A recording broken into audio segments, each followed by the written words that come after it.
Hello, my name is Grace Lazenby and I'm a member of Team B3. Thank you for joining us today as we present an unethical case study. Our team has identified Peter Brabeck, Chairman and former CEO of the Nestle Corporation, as one example of an unethical leader. Through this presentation, we will demonstrate that on many fronts, Peter Brabeck and his company show little regard for others, and this man clearly exhibits unethical behavior. Peter Brabeck is a man that generally wants the best for people, yet he accomplishes his goals very unethically.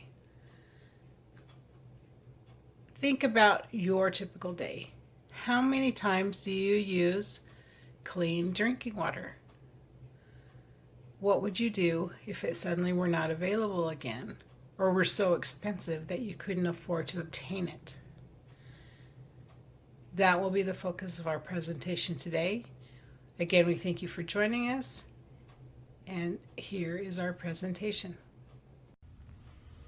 Alright, so my name is Holly, and I'm going to talk a little bit about how Peter Brabeck is an unethical leader in regards to how he conducts himself, as well as his former business, Nestle. And then I'm going to touch on his character. For that section, I'm going to discuss some of the principles of an ethical leader that Brabeck does not follow, making him an unethical leader. It is obvious from the teleological perspective that Peter Brabeck is not very ethical. The teleological perspective investigates how a person acts in regards to how the final sequence will be. Our textbook states that the teleological perspective, the question is what is right, is answered by looking at the results or outcomes. In effect, the consequence of an individual's actions determine the goodness or badness of a particular event. To me, this just means that a leader is looking at how the results will be if they act in a certain way and how that's going to benefit them. Ethical egoism is clear in Peter Brabeck's conduct as well as the Nestle model. Ethical egoism is when a leader acts so to create the greatest outcomes for himself with little regard for those around him. This is definitely prevalent in the Nestle model. Nestle pumps all the resources out of a community and for very little cost, and then doesn't contribute anything back to that community. And it just creates less resources and more pollution for the community. Peter Brabeck and his company show very little regard for anyone other than themselves and are clear examples of unethical behavior. Peter Brabeck disregards several principles of ethical leadership. Most notably, Brabeck does not work to build a unified community. In fact, the community members located in the area surrounding some of his water bottling companies in Michigan regularly protest and lobby to stop Nestle's business practices and misuse of their resources. Our textbook points out that a community is built when the leader is as well as the followers and community are working towards a common goal. Since there is not an established or recognizable goal between Nestle and the community, there is a tear in ethical leadership and ethical community relationships. Through his actions, Peter Brabeck has made it impossible for positive relationships between the company and the community to exist because of the clear win-lose relationship that is in existence. Peter Brabeck built the basis of the Nestle company to take resources at no real cost and then turn a very large profit margin, and no efforts go back to the community. Another principle that Brabeck is in clear violation of is that of being just. The book states ethical leaders are concerned about issues of fairness and justice. They make it top priority to treat all of their followers in an equal manner. In 2005, Brabeck was published saying that he did not think that water should be a human right, and he thought that it should be privatized, meaning that water should be treated as a commodity that someone can own and then distribute and sell to others, which I don't think that that's just, because water is necessary for human life, so to be able to take it and make it not as accessible as it is now, or more so accessible than it is now, is completely unjust for those who may not be able to afford it, and then you're basically selecting who can live and who doesn't. The final principle that leads me to believe that Brabeck is an unethical leader is that he does not manifest honesty. This kind of ties into the previous point of him not being just. When he made the comment that water is not human right, there was definitely a firestorm from the community and basically the world saying that that's kind of bogus. So recently Nestle published a video of Brabeck, which was meant to lessen this firestorm of outrage. And in this video, he says, water was not, he says, there is enough fresh water on the planet for 7 billion people, but it is not distributed evenly, and too much of it is wasted, polluted, and unsustainably managed. From this, I just think that it's really interesting that he can say something so rash as water is not human right, and then go on to say that the complete opposite, that water is a human right, it just needs to be managed in a different way. To me, it definitely feels like he's just going back on what he originally said to cover his tracks. I can't help to think that when he says this, he means that the water should be managed by Nestle for the rest of the world. And also, I feel like that's pretty selfish to put your company as the manager of all the water. I find the entire video to be an attack on honesty, because he says one thing and then clarifies it by saying something completely different. There's definitely a disconnect in the truth, which makes me feel that he's being dishonest and therefore unethical.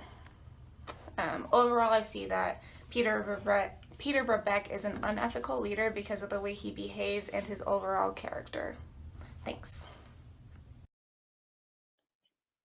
Hi, my name is Trevor Millard. As instructed for this assignment, we found a leader that is or was performing unethically. We chose to research Peter Brabeck. He's a former CEO of Nestle Corporation. He was in charge of the liquid aspect of the company. And we chose him because he showed strong signs of unethical ways to bottle water. In the past, Nestle was known to falsify advertisement in the 70s with some baby formula, and that whole court case and everything lasted about 6-7 years. Peter Brabeck continued that habit by doing the same thing with bottled water. Nestle was advertising their 5-gallon Ice Mountain water jugs, the ones that businesses buy, have like the water and everything. They advertised it as fresh spring water, when it was in fact just taken out of tap. It was just 5-gallon tap water. So they went to court for that. Another court case that resulted in a $10 million settlement deal was Nestle said that their water came from underground spring water in like the woods of Maine, when in fact it was just water that came from the public well in suburbia. So that was a $10 million settlement deal right there. Peter Brabeck does not believe water is a human right, but does believe that it is needed to survive. The Universal Declaration of Human Rights states in Article 25, everyone has the right to standard and etiquette living for his or her health and well-being. And his approach, not caring for the well-being of the community, is a big unethical decision.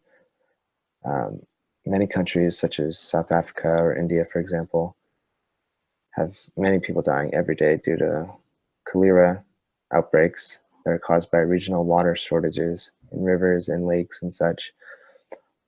These shortages are due to water privatization companies such as Nestle stealing all the water from lakes and rivers and clean public supply. Many believe that him and his company have created the best capitalistic business example, which is a good example of certification of greed. far exceeding their certificate or certification of need. There are people in the world with water shortages, not only agriculture and factories, but in hydration, and they're caring more about their profit and their money rather than the need of the community needing water and living well-being and everything. He's created needless suffering around the world for nothing but profit. He himself said, as one of the richest men in the world, I believe people will have jobs if I make as much profit as I possibly can. So meaning he creates jobs. The more profit he gets, the more water privatization factories he would make. Meaning the more factories he makes, the less we need nature and that water supply for free, because bottled water would be such a second nature thing to us. It would just be bought all the time. He also says that he looks forward to the day humans distance themselves from nature, going back to that, not needing the lake and water, river water, and turning to bottled water through his company, through him. He may create more jobs in water privatization company he builds, but as again, does not fall under the ethical scale. It falls under the unethical, as he does his actions unethically and against the human rights that we have. Peter Brabeck has done a great job keeping this information from us, as many people do not know the effects of water bottles have on the environment and the health of the community. It's good to get this information out, as we all know, knowing is half the battle, and what we do as a community to stand up for what is right and treating those around us with love and respect is the other half.